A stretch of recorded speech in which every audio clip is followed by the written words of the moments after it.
नमस्कार, आप सभी का इस डिजिटल प्लेटफॉर्म पर हार्दिक स्वागत है।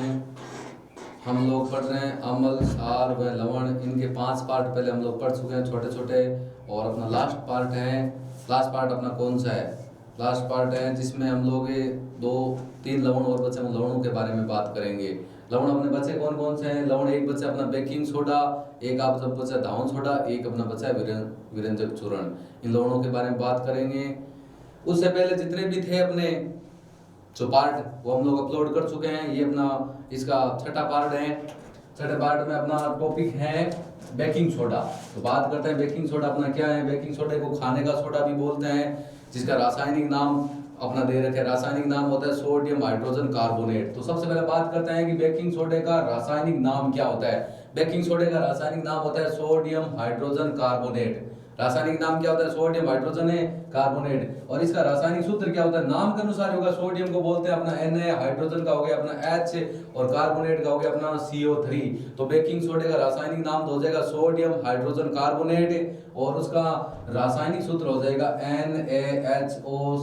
NaHCO3 हो जाएगा। उसके बाद हम इसके निर्माण की बात करते हैं कि बेकिंग सोडे का, ये सोडियम हाइड्रोजन कार्बोनेट का निर्माण कैसे करते हैं। इसके निर्माण की 2 विधियां हैं। पहली विधि आप देखो कि हम लोग क्या करते हैं, सोडियम क्लोराइड के जलीय विलयन में विद्युत धारा प्रवाहित करने पर, सोडियम क्लोराइड के जलीय विलयन में हम लोग एक तो विद्युत धारा नहीं, सॉरी, सोडियम क्लोराइड के जलीय विलयन में आपको 2 गैसें प्रवाहित करनी है। एक तो आपको गैस प्रवाहित करनी है कार्बन डाइऑक्साइड, और उसके साथ में एक गैस आपको प्रवाहित करनी है अमोनिया। तो आपके निर्माण होता है बेकिंग सोडे का। देखो, सोडियम क्लोराइड के जलीय विलयन में कार्बन डाइऑक्साइड का सूत्र होता है अपना CO2, और अमोनिया का सूत्र होता है आपका NH3 गैस प्रवाहित करने पर बेकिंग सोडा का सूत्र मैंने आपको बताया NaHCO3 होता है। और सोडियम क्लोराइड का सूत्र आपको आता है NaCl, और जल का सूत्र क्या होता है अपना H2O। सोडियम क्लोराइड के जलीय विलयन में कार्बन डाइऑक्साइड और अमोनिया गैस प्रवाहित करने पर किसका निर्माण होता है?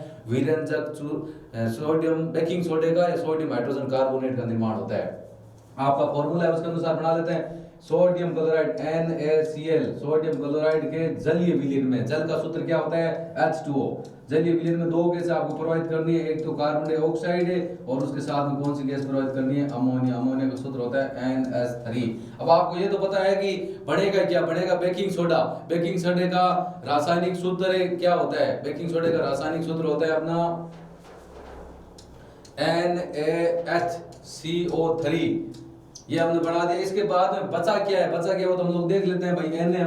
हम लोगों ने काम में ले लिया, ये हम लोगों ने काम ले लिया। इसके साथ में H, ये 2 H में से एक H हमने काम ले लिया, एक H यहाँ पर बचा है CO3, ये CO2 और 3 काम आ गए। पीछे बचा है अपना एक Cl बचा है, NH3 बचा है, एक हाइड्रोजन बचा है। इसका मतलब NH4Cl। साथ में इसके साथ बढ़ेगा NH4Cl। इसका नाम है अमोनियम क्लोराइड। इसका नाम क्या हो जाएगा? Ammonium chloride. सोडियम क्लोराइड के जलीय विलयन में कार्बन डाइऑक्साइड और अमोनिया गैस प्रवाहित करने पर किसका निर्माण होता है? बेकिंग सोडा, और उसके साथ में अमोनियम क्लोराइड का सूत्र होता है NH4Cl होता है। NH4Cl का निर्माण होता है। तो निर्माण की हमने विधि देख ली। इसके बाद में आगे बात करते हैं बेकिंग सोडे के उपयोग की बात करते हैं। तो बेकिंग सोडे के मेन उपयोग क्या क्या है, उपयोग देख लेते हैं। बेकिंग सोडे को खाने का सोडा भी बोलते हैं, जिसका रासायनिक नाम होता है सोडियम हाइड्रोजन कार्बोनेट होता है। तो उसका पहला उपयोग है बेकिंग सोडे का उपयोग केक होता है। तो आप लोग जन्मदिन पर केक काम लेते हो, केक बनाने के लिए किसका उपयोग किया जाता है? बेकिंग सोडे का उपयोग किया जाता है। केक बनाने के लिए हम लोग उपयोग में लेते हैं बेकिंग सोडा। उसके बाद में जो बेकिंग सोडा होता है वो पीने के लिए भी फायदेमंद होता है, इसीलिए हम लोग इसे पानी में मिलाकर पीते हैं अपने सेहत के लिए। बेकिंग सोडा, जिसको खाने का सोडा बोलते हैं, उसको पानी में मिलाकर पीने से हमारी शरीर है वो थोड़ा स्वस्थ रहता है, तंदुरुस्त रहता है। इसीलिए बेकिंग सोडे का उपयोग हम लोग पानी में मिलाकर पीने के रूप में भी करते हैं। तो उसके बाद में अगला है बेकिंग पाउडर बनाने में। बेकिंग पाउडर आप जानते हैं, जिसका उपयोग घर में गुलगुले बनाते हैं, उन गुलगुले में जो पाउडर काम लेता है वो बेकिंग पाउडर होता है, जिसको खाने का सोडा भी बोलते हैं। उसमें भी हम लोग करते हैं बेकिंग पाउडर बनाने में।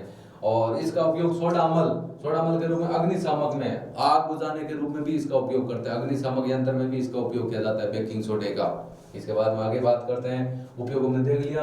बेकिंग सोडे का उपयोग केक बनाने में किया जाता है। केक आप जानते हो क्या होता है, बताने की जरूरत आपको है नहीं।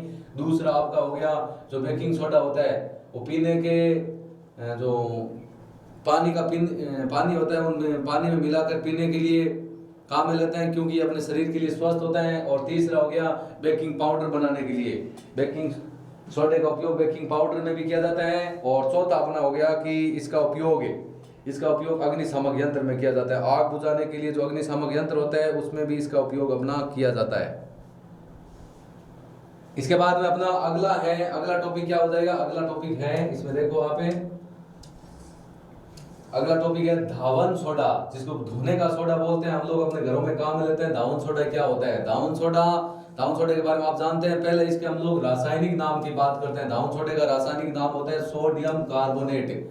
धावन सोडे का रासायनिक नाम क्या होता है? Sodium carbonate. और इसका रासायनिक सूत्र क्या है? सोडियम का हो गया Na2 कार्बोनेट CO3। ये सूत्र हम लोग पहले भी लिख चुके हैं, अभी भी और बता देता हूँ। इसका रासायनिक सूत्र होता है Na2CO3। साथ में जल के 10 अणु जुड़े हुए हैं, क्रिस्टलन जल बोलते हैं। लवण के इकाई सूत्र में निश्चित जो जल के अणुओं की संख्या होती है उसे क्या बोलते हैं? क्रिस्टलन जल बोलते हैं।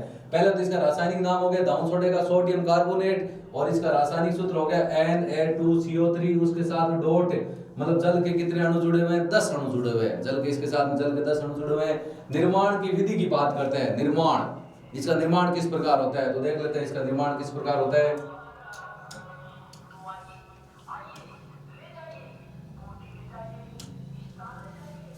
किसकी बात करते हैं? धोने के सोडे की बात करते हैं। उसका निर्माण किस प्रकार होता है? देखो, बेकिंग सोडे को गर्म करने पर सोडियम कार्बोनेट का निर्माण होता है, और उसका क्रिस्टलीकरण करने पर धावन सोडे का निर्माण होता है। क्रिस्टलीकरण का मतलब होता है उसके साथ में जल के अणु जोड़ना है, क्योंकि आपको पता है धावन सोडे में जल के 10 अणु होते हैं। पहले हम लोग बेकिंग सोडे को गर्म कर लेते हैं। बेकिंग सोडे का फॉर्मूला अभी हमने पढ़ा है NaHCO3। बेकिंग सोडे को आपको करना है गर्म करने पर, ये तो गर्म कर दिया, गर्म करने पर आपको पता है गर्म करने पर बनेगा क्या? Na2CO3। सोडियम कार्बोनेट का सूत्र ये होता है। आप सोचोगे N है, यहाँ 2 है, इधर 1 है, तो हम लोग इसके अणु की संख्या कितनी ले लेते हैं? 2 ले लेते हैं। कितनी ले लेते हैं? 2। इसके साथ में इसमें बनेगा जल का अणु बनेगा H2O, और कार्बन डाइऑक्साइड भी बनेगा CO2 बनेगा। तो ये अपना जो अभी ये धावन सोडा नहीं बना, अपने को सिर्फ अभी सोडियम कार्बोनेट प्राप्त हुआ है। सोडियम कार्बोनेट में अपने को जल के 10 अणु जोड़ने हैं, Na2CO3। उसमें आपको जल के कितने अणु जोड़ने हैं? 10 H2O, और तीर के निशान के ऊपर नाम लिखना आपको क्रिस्टलीकरण, क्योंकि जल के अणु जुड़ना अपना जो प्रक्रिया होती है क्रिस्टलीकरण होता है। आगे जो आपका फॉर्मूला प्राप्त होगा Na2CO3 डॉट 10 H2। तो डॉट का मतलब होता है इसके साथ में सोडियम कार्बोनेट के साथ में जल के कितने अणु जुड़े हुए हैं? 10 अणु जुड़े हुए हैं। ये जो आपका फॉर्मूला है Na2CO3 10 H2, ये है आपका फॉर्मूला धावन सोडे का। किसका फॉर्मूला है? धावन सोडे का। पहला हो गया भाई, बेकिंग सोडे को गर्म करने पर आपका सोडियम कार्बोनेट प्राप्त होता है, और उसका क्रिस्टलीकरण करने पर, उसका क्या करना है? क्रिस्टलीकरण करने पर क्या प्राप्त होता है? अपना धावन सोडा प्राप्त होता है। क्या प्राप्त होता है? धावन सोडा, धोने का सोडा। ये लो बेकिंग सोडा है, उसको 2 अणु लिया, गर्म किया, सोडियम कार्बोनेट प्राप्त हुआ। सोडियम कार्बोनेट में जल के कितने अणु जोड़े? 10 अणु जोड़े, उसे बोलते हैं क्रिस्टलीकरण। क्रिस्टलीकरण करने पर आपका sodium carbonate Na2CO3 dot 10 H2O, जिसे धावन सोडा भी बोलते हैं अपना। इसके बाद में आगे बात करते हैं, धावन सोडा के उपयोग की बात करते हैं। तो धोने के सोडे के क्या उपयोग हैं? धोने के सोडे के बारे में नाम सुनने से आप उपयोग बता सकते हो। तो पहला उपयोग हो गया कांच, साबुन और कागज उद्योग में करते हैं। इसका अलग अलग 3 बना सकते हैं, कांच उद्योग में, साबुन उद्योग में, कागज उद्योग में। तीनों अलग अलग बना सकते हैं। कांच उद्योग में इसका उपयोग करते हैं, साबुन उद्योग में इसका उपयोग करते हैं, कागज उद्योग में इसका उपयोग करता है। 2 नंबर है इसका सबसे मेन, सोडियम यौगिक के निर्माण में। सोडियम के बारे में आप जानते हैं, जिसका परमाणु क्रमांक 11 होता है, और वायु में से खुला छोड़ने पर आग भी पकड़ लेता है, इसीलिए इसे केरोसिन के तेल में डुबा कर रखा जाता है। सोडियम तो यौगिक होता है आपका, सोडियम यौगिक के निर्माण में भी इसका उपयोग किया जाता है। किसका? धावन सोडे में, धावन सोडे का। अगला है घरेलू साफ सफाई। आपको पता है कि धोने का जो सोडा होता है धावन सोडा, उसका उपयोग हमने घर की जो साफ सफाई होती है उसके अंदर भी हम लोग करते हैं। और सबसे मेन पॉइंट है ये, पसंद कम से कम 2 बार पूछा गया है कि जल की स्थायी कठोरता दूर करने के लिए किस लवण का उपयोग किया जाता है? तो वहां पर आपका राइट आंसर होगा धावन सोडे का, Na2CO3 डॉट 10 H2O। धावन सोडे का उपयोग 10 H2, इसका उपयोग किया जाता है। आपके जल की जो स्थायी कठोरता होती है, जल की स्थायी कठोरता को दूर करने के लिए किसका उपयोग किया जाता है? धावन सोडे का उपयोग किया जाता है। आगे अपना लास्ट छोटा सा टॉपिक है जिसका नाम है प्लास्टर ऑफ पेरिस। इसके बाद इसका भी आप जानते होंगे प्लास्टर ऑफ पेरिस क्या होता है।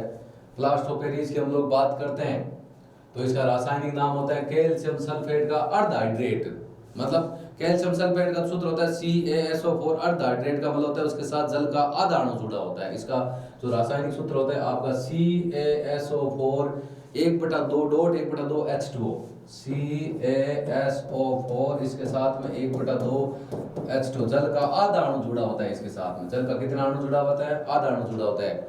रासायनिक नाम हो गया विलन प्लास्टर ऑफ पेरिस का रासायनिक नाम हो गया कैल्शियम सल्फेट बोल सकते हैं, कैल्शियम सल्फेट का हाइड्रेट भी बोल सकते हैं, कैल्शियम सल्फेट का अर्ध हाइड्रेट भी बोल सकते हैं।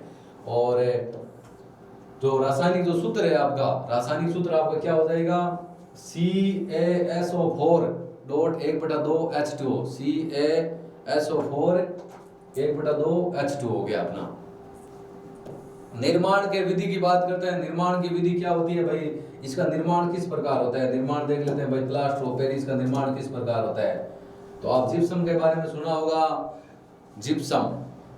जिप्सम का फॉर्मूला होता है CaSO4 डॉट 2H2O। इसका नाम प्लास्टर ऑफ पेरिस क्यों बना? क्योंकि ये फ्रांस की राजधानी पेरिस में सर्वप्रथम बनाया गया था। जिप्सम को आपको 373 केल्विन ताप पर गर्म करना है। जिप्सम को 373 केल्विन ताप पर गर्म करने पर प्लास्टर ऑफ पेरिस का निर्माण होता है। कैसे होता है मैं आपको बता देता हूँ। जिप्सम का फॉर्मूला होता है CaSO4 डॉट 2H2O। ये फॉर्मूला हो गया आपका जिप्सम का। किसका हो गया? जिप्सम का। इसको आपको क्या करना है? 373 केल्विन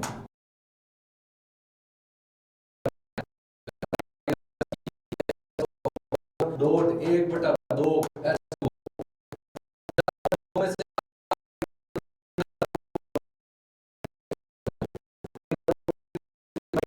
1/12 लिख सकते हैं। 3/2 H2 ये बनेगा। ये आपकी समीकरण है। निर्माण जिप्सम को गर्म करने पर, हम लोगों ने जिप्सम को गर्म किया कितने ताप पर? 373 केल्विन ताप पर गर्म करने पर प्लास्टर ऑफ पेरिस, जिसका सूत्र होता है CaSO4 डॉट 1/2 H2O का निर्माण होता है। अब हम बात करते हैं प्लास्टर ऑफ पेरिस के उपयोग की। इसके क्या उपयोग होते हैं तो देख लो उपयोग है। ये लो आपके सामने आ गए प्लास्टर ऑफ पेरिस के उपयोग। उपयोग नंबर 1 है, इसका अधिकतर उपयोग भवन निर्माण में किया जाता है। जो आपके घरों में घर का निर्माण करते हैं, जो पुट्टी बोलते हैं हम लोग उसको, भवन निर्माण में इसका अधिकतर उपयोग होता है। 2 नंबर होता है जितने भी खिलौने होते हैं, सजावटी सामान होते हैं, खिलौने और सजावटी सामान बनाने के लिए किसका उपयोग किया जाता है? प्लास्टर ऑफ पेरिस का। चिकित्सा के क्षेत्र में भी इसका उपयोग होता है, क्योंकि जो जितनी भी टूटी फूटी हड्डियां होती है उनके ऊपर प्लास्टर, जिसे हम पक्का पाटा बोलते हैं, प्लास्टर चढ़ाने के लिए या प्लास्टर करने के रूप में भी हम किसका उपयोग करते हैं? प्लास्टर ऑफ पेरिस का करते हैं, कैल्शियम सल्फेट के अर्ध हाइड्रेट का। चिकित्सा क्षेत्र में क्या करते हैं कि टूटी हुई हड्डियों को जोड़ने के लिए उनके ऊपर जो प्लास्टर करते हैं वो किसका करते हैं? प्लास्टर ऑफ पेरिस का, जिसका सूत्र होता है CaSO4 डॉट 1/2 H2 होता है। इसका उपयोग प्लास्टर के रूप में भी हम लोग करते हैं। इसके बाद दंत चिकित्सा में भी करते हैं। जो दांतों में जो बुरादा भरते हैं वो भी अपना किसका होता है? प्लास्टर ऑफ पेरिस का होता है। दंत चिकित्सा में भी इसका उपयोग किया जाता है। सांचे में मूर्ति निर्माण, जितने भी सांचे बनाए जाते हैं, जितनी भी मूर्तियां बनाई जाती है, सारी की सारी मूर्तियां किसके द्वारा किसकी होती हैं? प्लास्टर ऑफ पेरिस की। दोबारा देख लेते हैं इनके उपयोग क्या है। मैंने आपको 5 उपयोग बताए। पहला इसका ज्यादातर अधिकतर उपयोग है वो भवन निर्माण में करते हैं। 2 नंबर हो गया खिलौने और सजावटी सामान बनाने में। 3 नंबर हो गया चिकित्सा के क्षेत्र में जो टूटी हुई हड्डियां होती है उनके ऊपर प्लास्टर चढ़ाने के रूप में। 4 नंबर हो गया दंत चिकित्सा में। और 5 नंबर हो गए जितने भी सांचे होते हैं, जितने भी मूर्तियां होती हैं, उनके निर्माण में भी किसका उपयोग किया जाता है? प्लास्टर ऑफ पेरिस का। अब अपना बचा है इस लेसन का लास्ट छोटा सा टॉपिक जिसे बोलते हैं क्रिस्टलन जल। इसकी परिभाषा भी मैंने आपको बता दी थी कि लवण के इकाई सूत्र में जो जल के निश्चित अणु की संख्या होती है उसको क्रिस्टलन जल बोलते हैं। जैसे अब इसकी पहले परिभाषा देख लेते हैं। लवण के एक इकाई सूत्र में जल के निश्चित अणुओं की संख्या को क्रिस्टलन जल बोलते हैं। लवण को नहीं बोलते हैं। लवण के जो इकाई सूत्र होते हैं उसमें जो जल के जो अणुओं की संख्या होती है उसको क्रिस्टलन जल बोलते हैं। जैसे इसमें उदाहरण आ रखा है जिप्सम। जिप्सम का सूत्र होता है CaSO4 डॉट 2H2O। जल के अणु कितने जुड़े हुए हैं? 2 अणु जुड़े हुए हैं। तो यहाँ पर 2 जो अणु है ना जल के, वो उनको बोलते हैं क्रिस्टलन जल, क्योंकि लवण का सूत्र है। लवण के इकाई सूत्र में जल के निश्चित अणु की संख्या जुड़ी है। निश्चित का मतलब इस सूत्र में 2 ही अणु होते हैं, वो 2 के 2 अणु आपका कौन सा अणु है? क्रिस्टलन जल है। इसके बाद में सोडियम कार्बोनेट की बात करते हैं। सोडियम कार्बोनेट का सूत्र होता है Na2CO3 डॉट 10H2, मतलब इसको धावन सोडे का सूत्र है। अपने सोडियम कार्बोनेट को धावन सोडा बोलते हैं। धावन सोडे में जल के कितने अणु हैं? निश्चित अणु है, 10 अणु जुड़े हैं। तो इन 10 अणुओं को ही क्या बोलते हैं? निश्चित 10 अणुओं को बोलते हैं क्रिस्टलन जल। कौन सा जल बोलते हैं? क्रिस्टलन जल बोलते हैं। लवण के इकाई सूत्र में जुड़े निश्चित जल के अणुओं की संख्या को क्या बोलते हैं? क्रिस्टलन जल। कॉपर सल्फेट, कॉपर सल्फेट जिसे नीला तोता भी बोलते हैं, CuSO4 डॉट 5H2। नीले तोते में कॉपर सल्फेट में जल के निश्चित अणु कितने अणु जुड़े हुए हैं? 5 अणु जुड़े हुए हैं। लवण का इकाई 3 सूत्र दे रखे हैं। अब जैसे हम लोग प्लास्टर ऑफ पेरिस की भी बात कर लेते हैं। प्लास्टर ऑफ पेरिस का सूत्र होता है CaSO4 डॉट 1/2H2। तो आपको यदि पूछ ले इसमें जल के निश्चित अणु की संख्या कितनी है? आधा है, 1/2 जल के अणु की संख्या है।